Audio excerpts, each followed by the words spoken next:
te pedimos que nos ajude, que tenhamos uma noite de aprendizado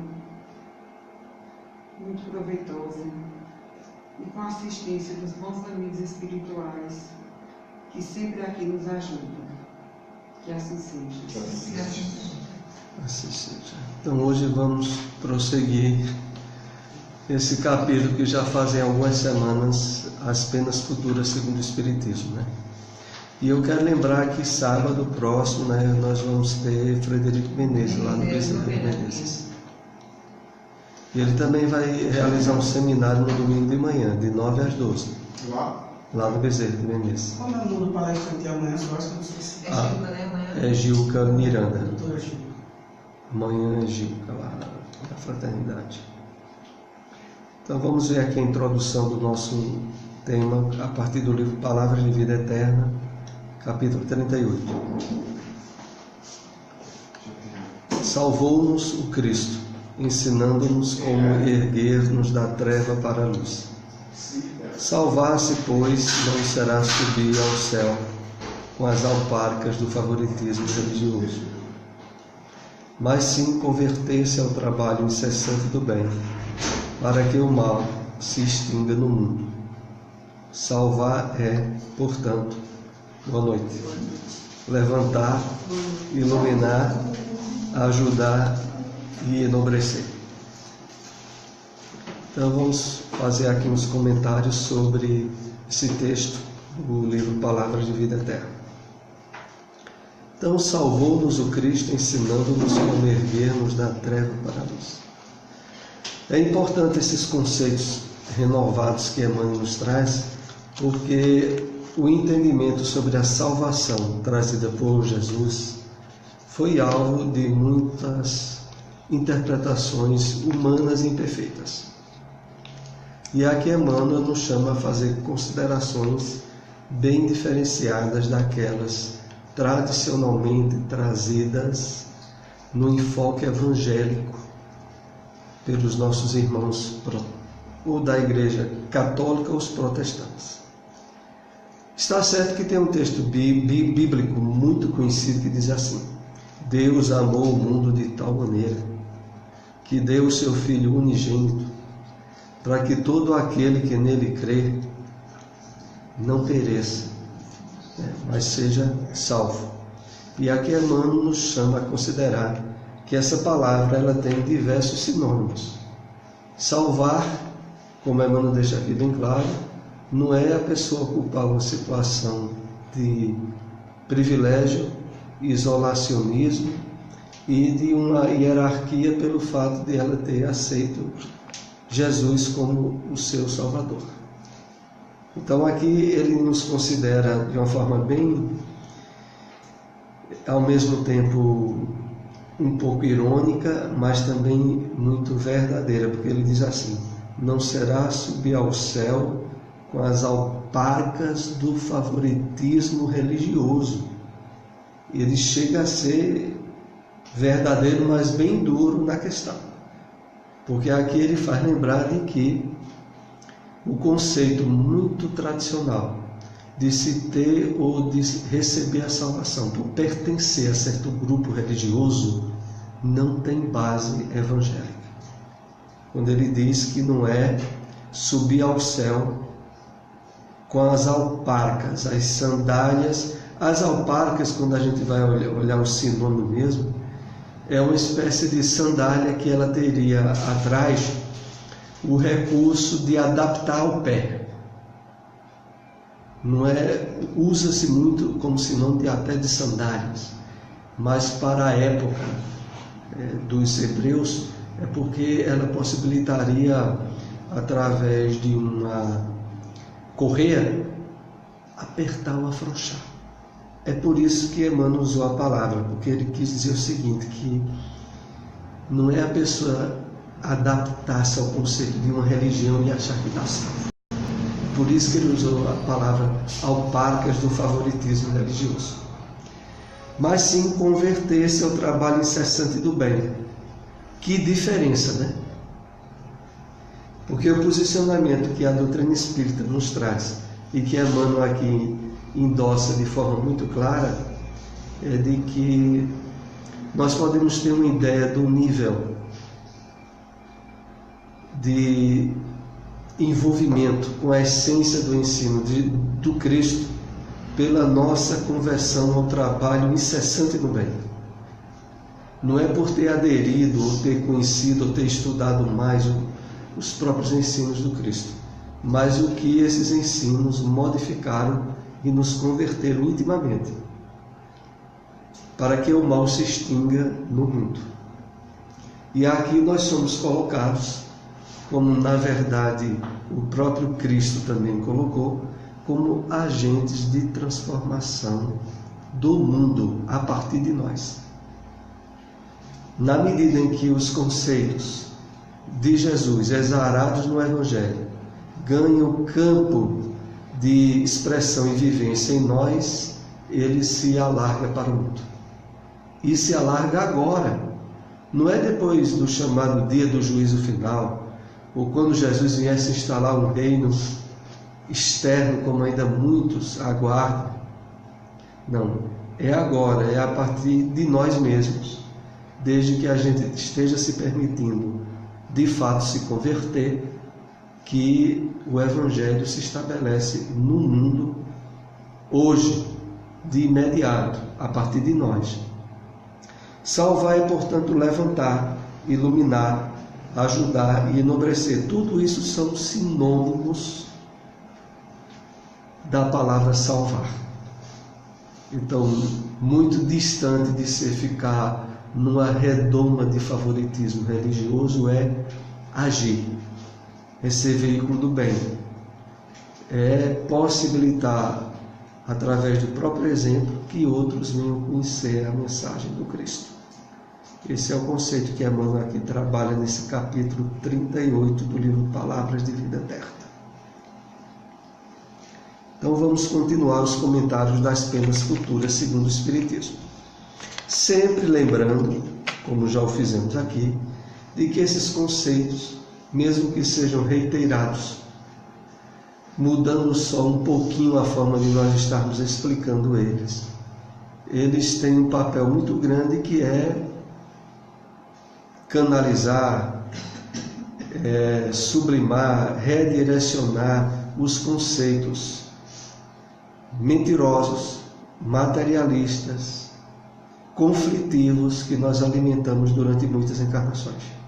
Então agora, com o capítulo As Penas Futuras segundo o Espiritismo e o item Código Penal da Vida Futura, que é o que nós estamos estudando aqui, a gente está tentando paulatinamente reciclando esse material que a gente traz do passado. Os espíritos imperfeitos são excluídos dos mundos felizes, cuja harmonia perturbariam. Ficam nos mundos inferiores, a expiarem as suas faltas pelas tribulações da vida, e purificando-se das suas imperfeições até que mereçam a encarnação em mundos mais elevados, mais adiantados moral e fisicamente. Então vamos entender aqui o significado do que o livro Céu e Inferno coloca, e que muitas vezes não pode simplesmente ser levado ao pé da letra. Principalmente aqui quando é dito assim: os espíritos imperfeitos são excluídos dos mundos inferiores. Não é que Deus os exclua, é a consciência deles, que é a presença de Deus, através de suas leis na nossa consciência, que faz com que o espírito imperfeito, ele se exclui. Mas quando a gente lê textualmente, se não estivermos atentos à forma com que é colocada a expressão, a gente pode achar que eles são julgados e excluídos. A questão toda, e que oportunamente já chegamos aqui a explicar, é bem compreensível a gente até usando os exemplos da nossa vida. A questão toda é essa: se a gente não estiver de bem com a gente mesmo, se a gente não estiver em um certo nível de paz interior, se a gente estiver vivendo momentos de conflitos e de sofrimentos íntimos, nós fugiremos naturalmente de ambientes festivos e agradáveis. Não tem para onde. A pessoa, dependendo do nível de problema íntimo que ela tiver, se ela tiver numa festa, ela fica louca, porque ela já não está nada bem com ela. E aquele ambiente onde os outros estão transbordando alegria e se sentindo muito bem, aí é que ela se sente chocada. Essa é a questão dos mundos felizes, ou dos mundos onde os espíritos, em harmonia com as leis de Deus, estão, e se um espírito imperfeito lá chega, dependendo do nível de conflito que ele leva, ele é que corre de lá. Ele é que se sente mal. Às vezes nós vemos isso até na experiência comum familiar, ou no trabalho, onde muitas vezes o ambiente que é harmonioso e as pessoas que estão ali se sentem bem, quando chega alguém que parece ser o que a gente chama de ovelha negra, né? Aquela velha expressão de ovelha negra da família, alguém que se choca com todo mundo. Poxa vida! Cria-se, né, em termos humanos, principalmente no mundo de provas e expiações, sabe-se das necessidades de trabalhar as imperfeições, e sobretudo em termos educativos. Mas em termos de realidade espiritual, aonde as vibrações do nosso espírito, do nosso corpo espiritual, não conseguem esconder o nosso estado íntimo de paz ou de desconforto, essa convivência fica impossível. Aqui na Terra ainda é amarga, que ninguém, por exemplo, gosta de trabalhar com alguém que é do contra. Como também ninguém gosta quando a gente tem que conviver com alguém, até na própria família, que se choca com todo mundo. Poxa vida, é porque é da família, a gente tem, é da família. Mas se não fosse, a gente, olha, não dá, aqui esse ambiente não dá para você. Você não se sente bem, a gente também não se sente bem com você. Sejamos razoáveis. Então, é isso que o texto quer dizer, que no mundo espiritual, aonde os espíritos convivem num nível de harmonia e de paz entre eles, quem não está vibrando no mesmo nível, corre de perto e prefere qualquer lugar que seja ruim do que estar naquele ambiente onde todos ali estão vivendo bem em paz. Esse é o problema. Então, o que a gente vai aprendendo nesses textos do livro Céu e Inferno é que, olha, o teu nível de paz ou de felicidade é teu. Ninguém vai te colocar no céu ou no inferno, não vai ser uma realidade externa que vai dizer como é que tu vai estar te sentindo. Agora, o que tu leva dentro de ti, isso vai definir como é que tu vais estar. Não vai ser as situações externas, vai ser a tua situação interna. Essa é a questão. Vamos aqui para mais um slide. Se pode conceber um lugar circunscrito de castigo, tal lugar é, sem dúvida, nesses mundos de expiação, em torno dos quais pululam, multiplicam-se, é o sinônimo, espíritos imperfeitos, desencarnados à espera de novas existências que lhe permitam reparar o mal, auxiliando-os no progresso. Então, quando aqui é colocado se, isso não foi um erro ortográfico não, viu?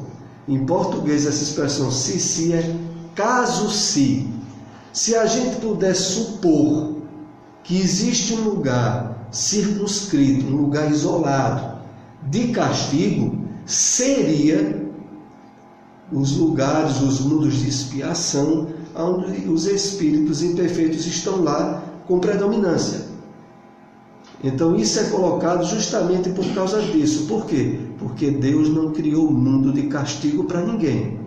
Mas quando os espíritos imperfeitos e com certos desequilíbrios morais e espirituais se juntam, eles tornam o ambiente ao redor deles característico do que eles são. Então é aquilo, se por exemplo, se coloca espíritos bons e elevados em um ambiente adverso, em pouco tempo eles estão ajeitando o ambiente.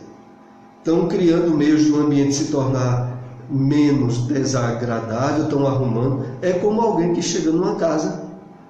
Se a pessoa que mora numa casa é alguém que zela pela harmonia e pela limpeza, se ela chega numa casa que está uma bagunça, em alguns dias ela está arrumando aqui, está arrumando aqui, e quando olha a casa é outra. Agora, se você bota uma pessoa bagunceira dentro de uma casa arrumada, depois de alguns dias, a casa está o reflexo da pessoa. Então, essa é a questão do caso se possa conceber um lugar circunscrito, que Deus não criou nenhum lugar para sofrimento para ninguém, é que aonde se junta quem não presta, o ambiente também se torna imprestável. É essa a questão. Isso acontece na Terra, acontece no mundo espiritual, em qualquer lugar. Outra vez, como a gente vê, esses textos sempre acentuam muito a responsabilidade pessoal, individual de cada um. Não é as situações externas. Porque ao longo de todo esse nosso esforço de caminhada evolutiva que nós temos quando adentramos no corpo físico, devido à nossa imaturidade espiritual, a gente ainda responsabiliza facilmente coisas, circunstâncias e pessoas pelos nossos estados íntimos.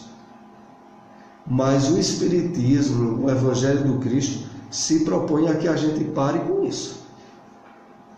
Não são coisas nem circunstâncias, né, e nem as pessoas que podem ou devem definir o nosso estado íntimo, mas somos nós que reagimos perante aquilo que o mundo externo nos oferece. Então isso sempre é assim. Enquanto a gente estiver imaturo, preso às circunstâncias do mundo material e muitas vezes iludido por ele, a gente sempre vai achar: minha vida, meu problema é porque eu não ganho um X, ou porque eu não tenho isso ou aquilo outro. Isso é imaturidade espiritual. E a gente sabe que, infelizmente, a maioria na Terra ainda estamos nesse nível. Vamos aqui para mais um exame. Como o espírito tem sempre o livre-arbítrio, o progresso, por vezes, se lhe torna lento e tenaz a sua obstinação no mal. Nesse estado pode persistir anos e séculos, vindo por fim um momento em que a sua contumácia, a sua teimosia, contumácia é teimosia, se modifica pelo sofrimento. E a despeito de sua jactância, do seu orgulho exasperado, reconhece o poder superior que o domina. Vamos aqui fazer uma reflexão sobre isso. Como o espírito tem sempre o livre-arbítrio, o progresso, por vezes, se torna lento e tenaz a sua obstinação. Então, algo que o Espiritismo sempre deixa muito claro para nós. Deus nos criou para sermos os responsáveis e os merecedores pelas conquistas espirituais evolutivas que vamos alcançando. Na verdade, nós só valorizamos, isso é até um ditado popular, aquilo que deu trabalho conquistarmos. Aquilo que vem muito fácil, a gente não valoriza e facilmente perde a noção de valor disso. E isso também se aplica muito às questões de ordem espiritual. Era preciso que, através da liberdade, que fez com que muitas vezes tivéssemos trilhado caminhos de engano e que redundaram em sofrimento, viéssemos através da maturidade e do crescimento espiritual fazermos as escolhas certas e errarmos menos. Isso como resultado do trabalho que fizemos conosco mesmos. E é isso que faz com que, mais adiante, o Espírito ele seja o seu próprio construtor da sua felicidade. Invariavelmente isso vai chegar. O problema todo é só a nossa teimosia no mal. Hoje em dia eu diria que a maioria de nós espíritas não somos mais teimosos no mal. Somos teimosos em gostar de sofrer, que já é um progresso. Porque teimosos no mal seria se, já tendo esse nível de sintonia com o Evangelho, com os ensinos do Espiritismo, a gente saísse prejudicando os outros. Normalmente a gente não faz mais isso. A gente sabe que prejudicar alguém, você vai ter que reparar, resgatar, pagar, é tanta da coisa, você não vai fazer mal com ninguém. Tudo bem, isso já é uma coisa positiva. Mas o problema hoje em dia, eu acredito ainda da grande maioria de nós espíritas, é gostar de sofrer. Porque para parar de gostar de sofrer, só realmente trabalhando bem o amadurecimento espiritual. Porque a carga de hábitos de sofrimento nosso vem do passado. Não é só dessa experiência atual. Nessa experiência atual ainda vai acontecer muito situações assim. Por exemplo, a pessoa nasceu num lar espírita. Já tem muitos aí que nascem em lares espíritas. Tem uma educação, um amparo, um direcionamento da sua vida em termos do bem, da educação melhor possível, e de tudo está no seu lugar. Como é que uma pessoa dessa ainda pode se sentir infeliz? Ou viver batendo com a cabeça em termos de altos e baixos? E ter o seu nível de plenitude íntima sempre alvo das interferências do mundo material? Não era para ser assim. Alguém que já tem todo um roteiro bem traçado em termos de educação espiritual elevada, era já para estar usufruindo um certo nível de paz interior, de bem-estar, aonde esse nível seja constante. Porque o que nós mais vemos assim em termos de experiência no cotidiano dos centros espíritas, é as pessoas vivem nos altos e baixos como qualquer pessoa que não conhece o Espiritismo. Aí é onde eu digo que para a grande maioria de nós espíritas, a gente pode não fazer mal aos outros. Agora que a gente gosta de sofrer, de estar triste, de estar cheio de problema, gosta. Porque, em verdade, perante o tesouro que o Espiritismo é para cada um de nós, era para o espírita, aquele que já se diz espírita, ser alguém que, pelas suas atitudes e comportamento, se diferencia da maioria que são materialistas. E quando a gente fala aqui materialista, não estamos dizendo só de quem diz que não acredita em Deus, não. Materialista é aquele que frequenta qualquer igreja, cristã ou não cristã, mas vive para as coisas materiais. Tem a religião como compromisso social. Essa pessoa ela é profundamente materialista. E não adianta ela dizer que acredita em Deus, porque isso não vale nada. Dizer que acredita em Deus, ou que vai para uma missa, ou para uma igreja, vez ou outra, e tem uma vida toda voltada para a área da matéria, é materialista. Tudo bem, essa pessoa que vive os seus altos e baixos, é feliz, é infeliz, se atropela, é cheia de conflitos, compreensível.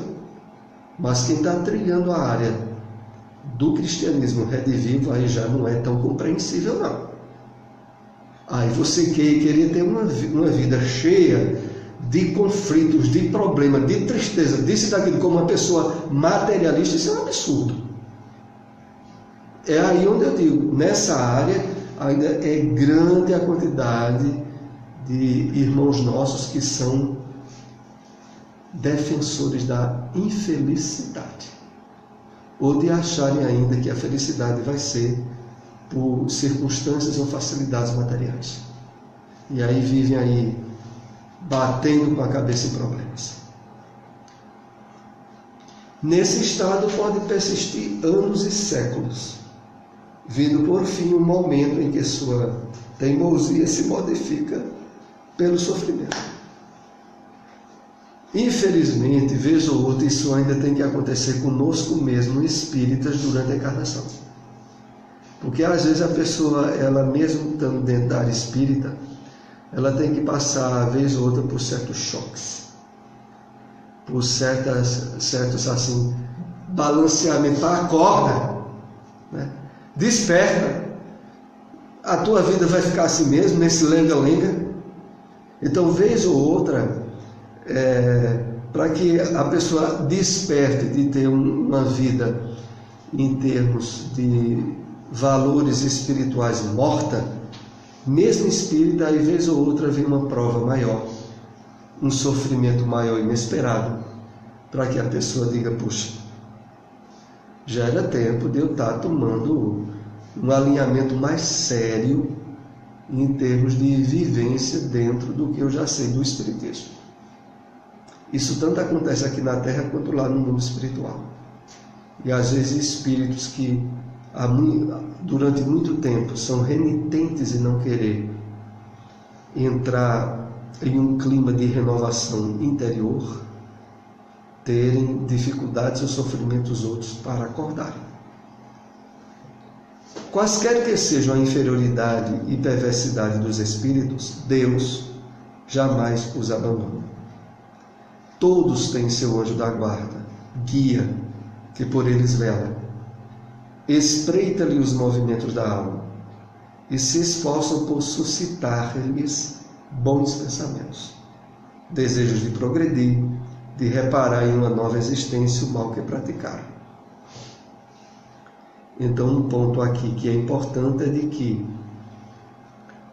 quaisquer que seja a inferioridade ou perversidade dos espíritos, Deus jamais os abandona. Então, todos os espíritos saíram das mãos de Deus com o destino certo, a perfeição e a felicidade.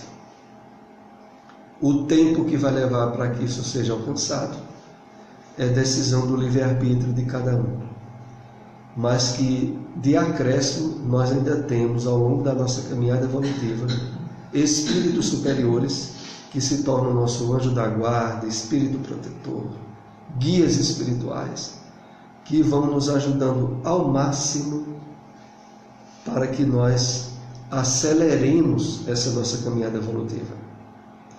Então, isso é para todo mundo, inclusive para as pessoas que por acaso a gente não goste ou não simpatiza. Porque na visão espírita, e essa é bem clara, todos filhos de Deus, mesmo aqueles que estão na criminalidade, no desequilíbrio, no vício, qualquer situação, e a todos destinado à felicidade.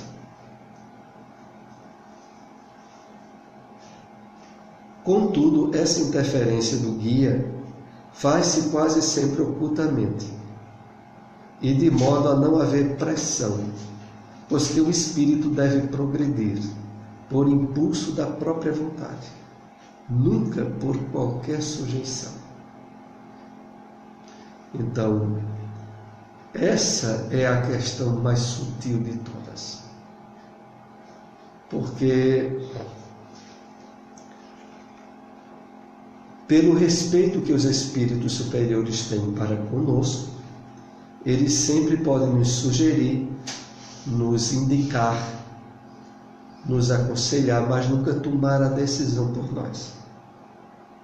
Enquanto que os espíritos inferiores, os nossos ex-companheiros de vício, de desequilíbrio, alguns encarnados, outros desencarnados, quando eles estão próximos de nós, eles não apenas sugerem, eles motivam incentivam e às vezes, dependendo de a gente ter certas possibilidades mediúnicas, eles nos empurram. Eles não só ficam dizendo, olha, por que é que tu não vai fazer tal coisa? Eles vão dizer, vamos fazer tal coisa que é muito bom. Não é desse jeito que um espírito de luz incentiva qualquer um de nós a praticar o bem. Porque se a gente tiver com qualquer ideia de ajudar alguém, de fazer algum benefício, no máximo, se vier por parte de um espírito elevado, ele vai nos dizer, estás lembrado de fulano? Daqui em diante é você.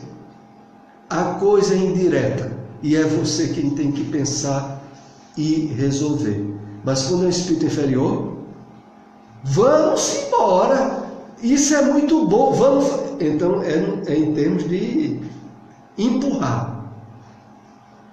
Toda vez que a gente se sentir assim, tem que, como se diz, quem dirige carro, botar o pé no break, no freio, dizer, opa, peraí, deixa eu pensar aqui o que é isso aí, que ideia é essa?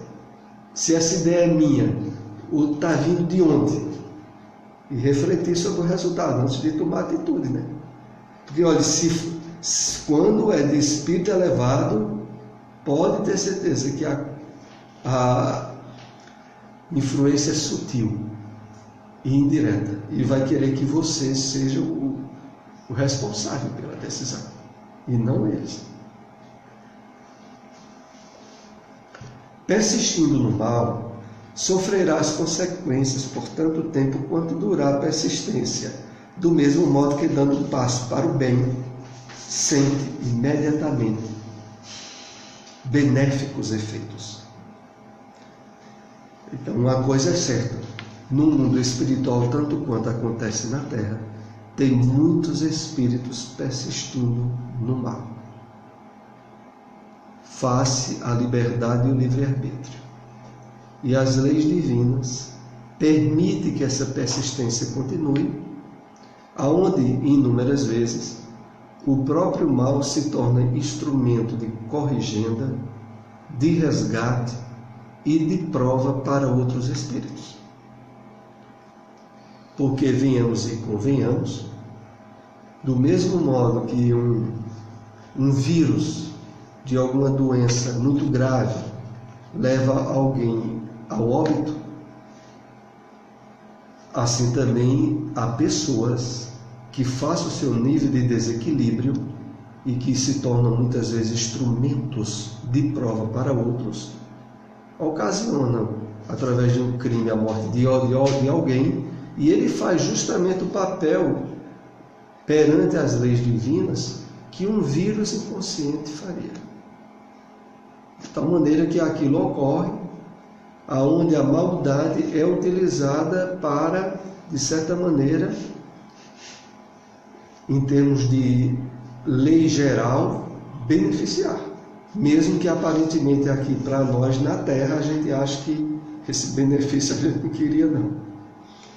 Eu me lembro assim porque, olha, muitas vezes nos próprios livros de André Luiz e nos livros de Manuel Filomeno de Miranda, há intervenções de espíritos do bem causando doença e problema de saúde, para que alguém não incorra num crime ou num erro maior. Só que para aquele que surgiu aquele problema de saúde inesperado, na visão humana dele, foi uma desgraça. E se ele soubesse que tinha sido um espírito do bem que fez aquilo, ele dizia, vai fazer bem a outro, sai de perto de mim. E muitas vezes foi a incursão do espírito do bem, e para provocar uma doença, um sofrimento. Eu me lembro até de um caso que tem no livro No Mundo Maior. Alguns de vocês aqui já leram o livro No Mundo Maior, né? Tem aquele caso de um bêbado, inveterado, pai de família. Os espíritos do bem já tinham tentado ajudar ele várias vezes, até mesmo por mérito da esposa, mas ele voltava para o álcool, ia criar 1000 problemas, até que os espíritos vão lá no bar e dizem, olha, tá aí ele aí de novo, já ajudamos eles, sei quantas vezes, E aí chega André Luiz e outro espírito, aí agora vamos ajudar causando uma doença. E os espíritos chegam lá, aplicam um passe nele, que dá-lhe um problema no coração, que ele quase morre no bar. E aí ele mesmo, estou morrendo, e aí chama uma ambulância e corre para cá. E os espíritos dizem, olha, a gente criou ali um problema para pelo menos 6 meses ele ficar parado em cima de uma cama, para olhar se ele pensa. Porque senão ele não pensa. Então veja, há muitas situações de mal, de dor e de sofrimento na Terra que a gente, meu Deus, uma desgraça dessa você não sabe, você não tem a visão ampla, total, porque muitas vezes ali onde a gente quer uma desgraça, isso, aquilo, outro, a bondade e a misericórdia de Deus está atuando. Erro seria supor que, por efeito da lei de progresso, a certeza de atingir cedo ou tarde a perfeição e a felicidade pode estimular a perseverança no mal, sob a condição do ulterior ou posterior arrependimento. Primeiro, porque o espírito inferior não se apercebe do termo da sua situação. Sendo ele o autor da própria infelicidade, acaba por compreender que de si depende a fazê-la cessar. Vamos entender o que aqui está sendo colocado. Aqui, quando inicia dizendo erro, seria supor que, por efeito da lei do progresso, a certeza de atingir cedo ou tarde a perfeição e a felicidade pode estimular a perseverança no mal. A partir disso é que eles estão analisando. Inclusive, isso se aplica também a nós encarnados. Em verdade, os princípios do Código Penal da Vida Futura é para o espírito viajante que ora está no corpo, ora está fora do corpo, mas que é o mesmo espírito. Então a questão aqui é a seguinte: às vezes tem muitas pessoas, infelizmente, no próprio movimento espírita, e a gente tem que fazer tudo para não se enquadrar nesse quadro que eu vou lembrar aqui a vocês. Tem muita gente que é assim, que diz, olha, essa imperfeição minha, essa eu já resolvi algumas, mas essa aqui eu não vou resolver. Essa aqui é para outra encarnação. Esse espírito estaria dizendo, usando aqui o texto, o que poderia se supor de algum espírito dizer, já que é certo a perfeição e a felicidade futura, eu vou continuar fazendo meus desarranjozinhos por aqui, e depois é que eu sei que de qualquer maneira a perfeição é lei, depois eu resolvo a questão. E aqui os espíritos compartilham conosco, do ponto de vista espiritual, isso não aconteceria, primeiro porque para o espírito desencarnado em sofrimento, o que ele sente é diferente de nós. O sofrimento ganha um nível de intensidade que, para eles, aquilo não vai acabar nunca. Aquela dor, aquele problema, ele não vê como é que isso pode acabar. Não é como nós, que, por exemplo, até as necessidades físicas de dormir, acordar e outras circunstâncias da vida material, nos dá a ideia de que isso vai passar. Esse problema vai diminuir. Só que, do ponto de vista puramente espiritual, o que impressiona o espírito é de que ele acha que isso não vai acabar. Então, isso faculta com que ele queira sair daquela situação o mais rápido possível. Agora, voltando para nós encarnados, e principalmente aqueles que estão trilhando os caminhos da doutrina espírita, esse é o tipo de argumento que, olha, é absurdo o espírita tem, porque ele sabe pelo conhecimento da doutrina que, se ele hoje tem a consciência de determinadas imperfeições morais, é porque ele pode e deve resolvê-las agora.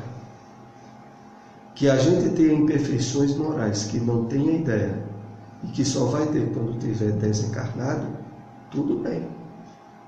Não significará um problema maior de consciência. Agora, se você tem agora, sua consciência lhe diz, e você fica burlando, é como se diz na linguagem popular, prepara o couro, Porque quando você desencarnar, isso vai ser um problema tão grande que você não tem ideia. Porque resolver essa questão no plano espiritual, normalmente, é 10 vezes mais difícil do que resolver durante a encarnação. Se durante a encarnação a gente já tinha consciência dela, é porque era para ser resolvida agora e não depois. Mas quando a gente tem a consciência que tem essa imperfeição e luta contra essa imperfeição. Ótimo, já é um passo importante, né? Luta. E não consegue ter êxito. Mas continua lutando. Continua lutando. Se morrer lutando, pelo menos ele entra lá e diz, olha, estou lutando. Não veio dizer nada que eu passe a vida lutando. Se eu não resolvi, por falta de luta, não foi. Porque, realmente, o Evangelho segundo o Espiritismo coloca esses pontos, né? Reconhece-se o verdadeiro espírita pelo seu esforço em domar suas más inclinações. Uma coisa é você estar lutando para domar, outra coisa é você estar sendo conivente, disprecente e achando muito bom curtir aquela imperfeição, aquele vício. Aí é que está o problema. Mas se você tem consciência e está se esforçando para superar, você está enquadrado, como o Evangelho coloca, como verdadeiro espírita. Porque você tem consciência e está se esforçando e não vai se entregar. Porque se entregar significaria conivir. Aí é diferente. Mas o problema maior que eu estava aqui comentando é que tem muitos espíritas. E aí a gente tem que ter cuidado para não estar entre eles de ser conivente. De sabe que aquela atitude, aquele comportamento que tem não presta e não está se esforçando para resolver isso. E pior, está dizendo que vai resolver noutra encarnação. Aí, pelo amor de Deus, tenha pena que a consciência, porque o juiz maior nosso a gente sabe que é a própria consciência. E esse tipo de argumento a gente não consegue mentir para a gente mesmo. Porque quem vai, de fato, né, nos autoavaliar é a nossa consciência. E aí não tem barganha, nem tem jogo de tentar enganar-se. Porque assim, trabalho nesse termo aí de imperfeições, por fazer, todos nós temos e muitos.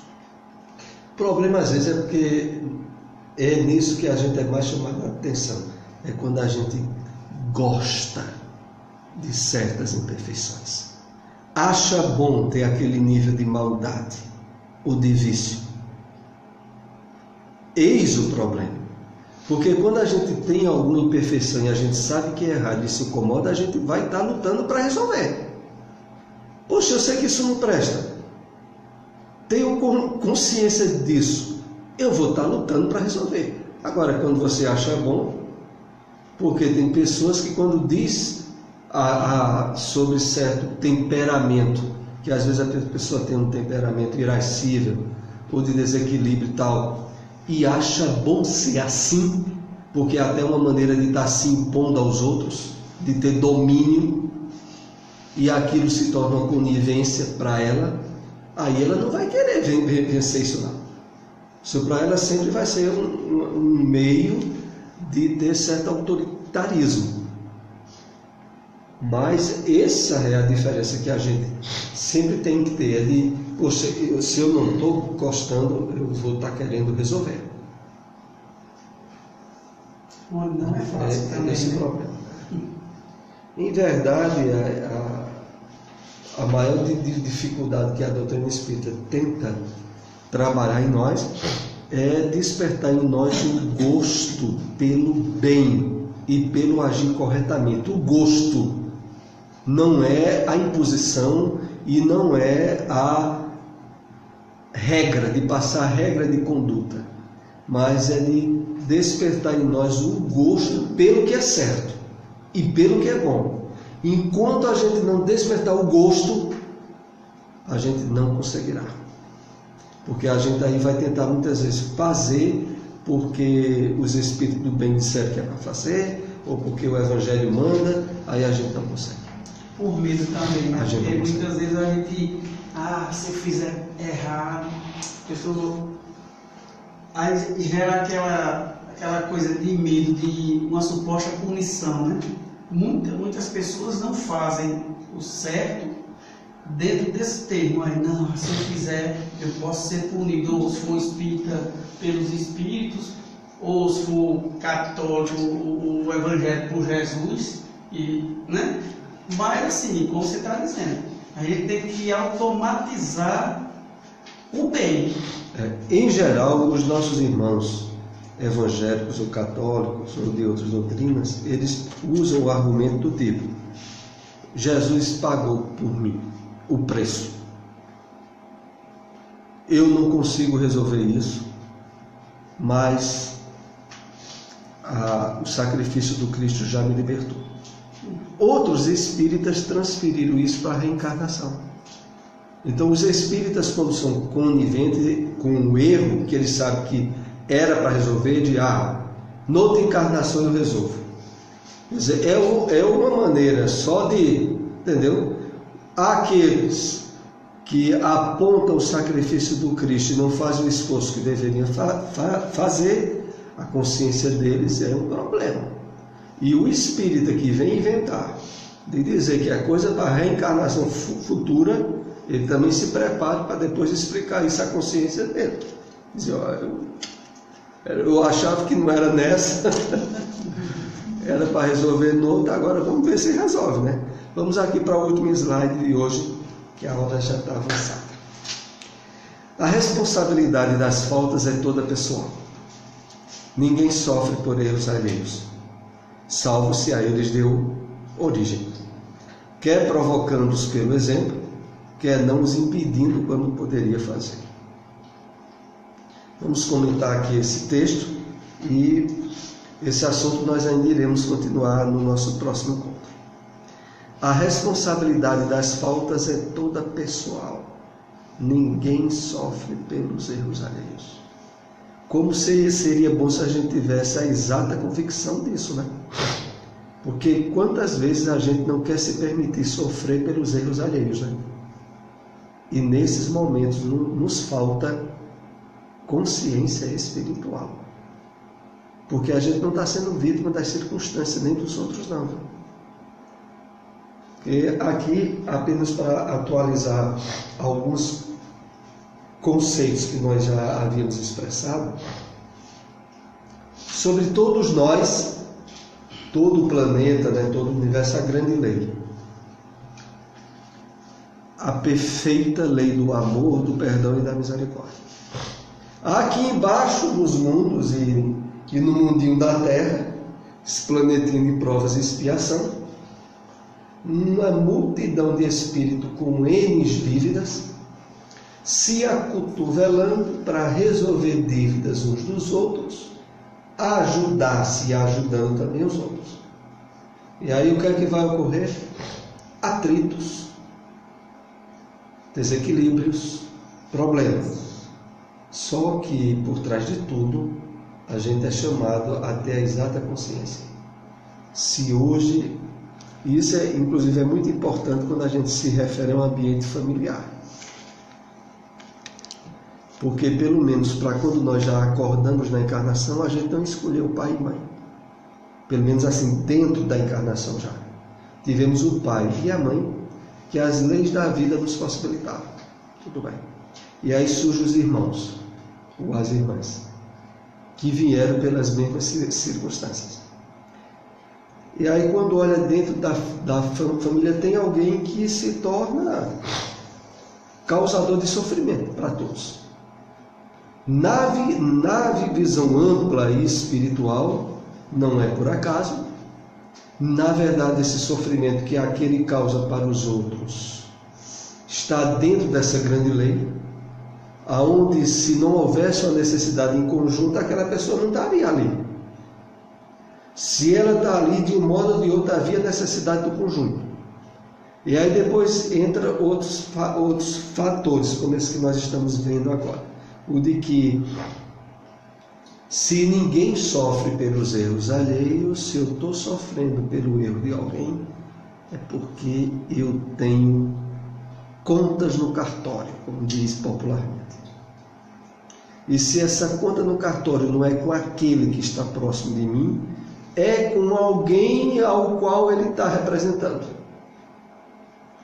Porque não poucas as vezes há resgates, tanto na família, no trabalho, na vida social, onde alguém vem nos causar um prejuízo grande.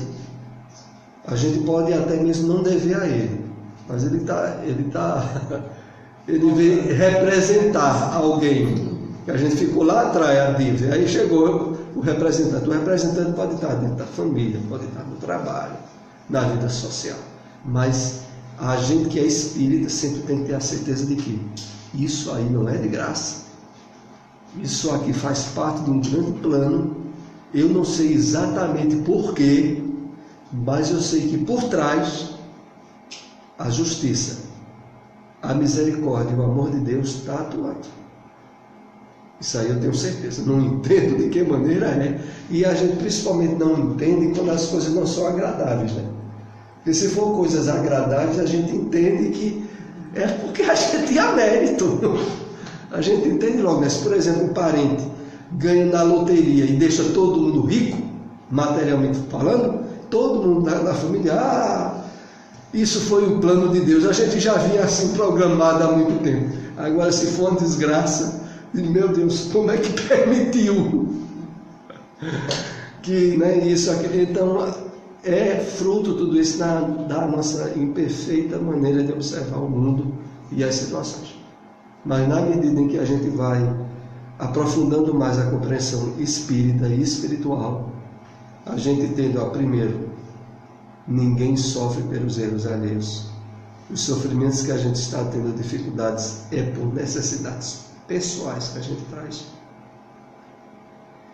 E de que é a bondade divina que nos deu a reencarnação para que a gente resolva isso da forma mais eficaz e rápida possível. Aí nós vamos interromper aqui nesse slide 9, vamos para a prece, e de hoje a 8 a gente continua essas conversações. Continuamos o nosso estudo. Amado Senhor Jesus, agradecidos estamos por essa oportunidade de aprendizado, que possamos sair daqui mais conscientes da nossa melhora espiritual, que a Tua paz, o Teu amor nos envolva e nos fortaleça.